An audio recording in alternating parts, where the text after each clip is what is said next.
Sometime back I made a video about sharpening tools where I said it's worth learning to do it freehand because it's faster and easier. And I have a video that'll teach you how to do that. I'll link to it below. But if you don't sharpen things regularly, it can be hard to maintain the muscle memory needed to sharpen freehand. So the solution, of course, is to just use a jig or a guide. But that has to be fast and easy enough so you'll actually want to do it. Otherwise, you're going to put off sharpening and you'll end up working with dull tools. So today I'm going to show you my setup. This will work with whatever you use to sharpen: diamond stones, water stones, even sandpaper. And it's not just about holding the stones. It's also about setting up your jig quickly and consistently, because consistency is key. In fact, it's the whole point of a jig.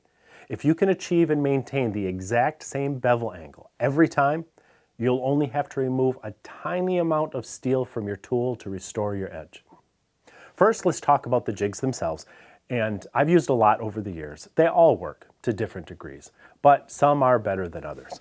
This Eclipse jig is very common and it's inexpensive. So I think it's a good choice if you're on a budget. But you have to make some modifications if you want it to work right, because these suffer from the effects of poor machining. When you tighten the jig on a plane iron, the pressure causes the jig's jaws to tilt outward, and this creates a hump in the center that allows your iron to then tip slightly to one side or the other. You may not notice it, but even a slight shift in the iron will lead to inconsistent setup and more time at the stone. So the solution is to file these jaws so they slope inward and only the outer edges hold the plane. You may also wish to file the notches on the inside of the jaws. These are for holding the edges of your chisel, but they aren't large enough to consistently hold thick chisel blades. Again, a little work with the file to make these larger will go a long way. I'll put a link to a video about making these modifications below, as well as to the jig itself if you're looking for an inexpensive option. Of course, another solution is to invest in a premium jig that's just going to work flawlessly, and there are a handful of them on the market. Lie-Nielsen, for example, makes a very good one. Some folks really like the Veritas jig. I mostly use the Bridge City Tools honing guide. For one thing, it doesn't pinch on the side of the tools at all, so that automatically eliminates some of the issues that other jigs suffer from. It also makes it possible to clamp in specialty tools like mortising chisels. And there's a movable fence to help square the tool to the jig.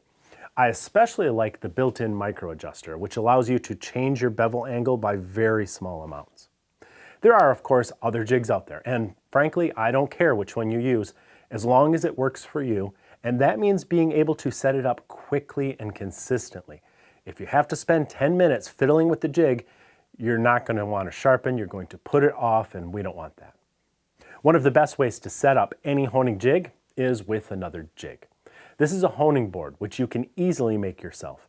It holds your stones securely so they don't slide around, and you can use the stops to quickly set the distance that your tool protrudes from your honing jig, which is how the bevel angle is determined.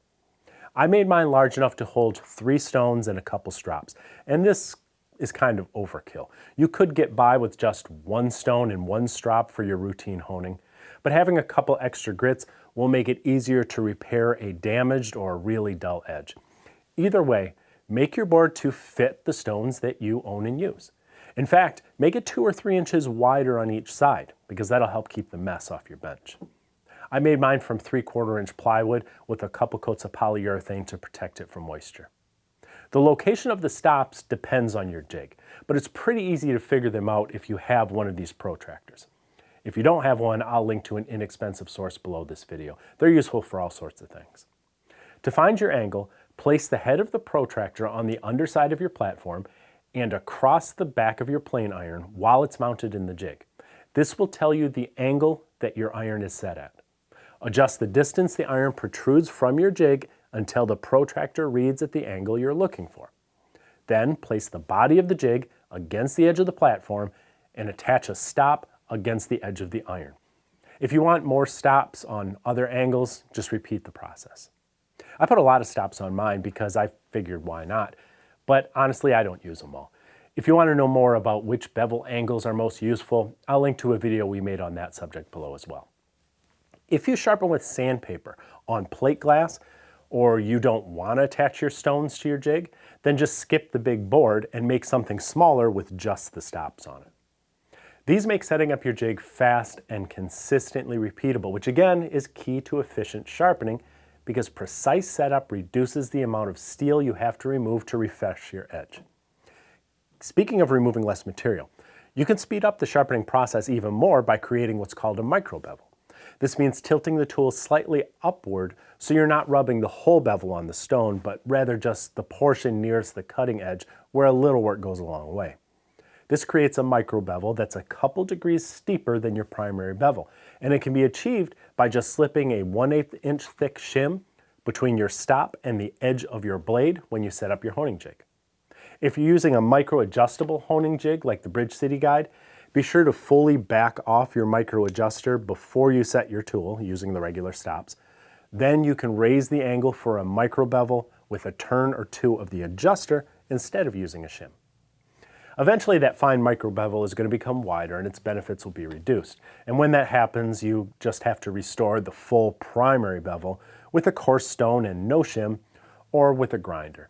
That'll be extra work, but the effort saved during the several sharpenings in between this regrinding makes it well worth it.